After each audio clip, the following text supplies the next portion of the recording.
नमस्कार दोस्तों, हमारे यूट्यूब चैनल में आपका स्वागत है। आज हम आपको एक सुंदर सा सोहर गीत सुनाएंगे। यह गीत आपको कैसा लगे हमें कमेंट में ज़रूर बताना।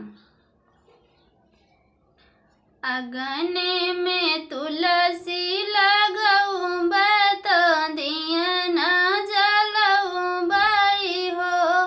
तुलसी जब हमारे होई है लालन माता पियरी चढ़ाऊं बाई हो। तुलसी जब हमारे होई है लालन माता पियरी चढ़ाऊं बाई हो।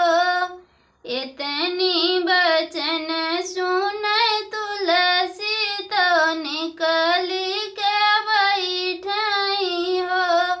बेटी आजू के नवाए महीनमा लालन तोहरे होई है हो। बेटी आजू के नवाए महीनमा लालन तोहरे होई है हो। 8 महीना के बीतत नौआ जला गई हो।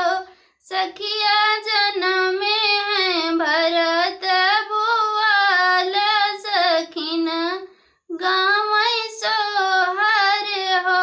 सखिया जनमे है भरत भुआल सखिन गाँव सोहर हो। मचिया ही बैठी है सासु तबऊ हरियरज करई हो। सासु जायु न हाट बजरिया चुनरिया लायायु हो। सासु जायु न हाट बजरिया चुनरिया लायायु हो। एक हाथ लिहली चुनरिया तो दूसरे डलरिया नो हो। बहिनी निहुरी बैठ तुलसी पूजे तो तुलसी मना माई हो।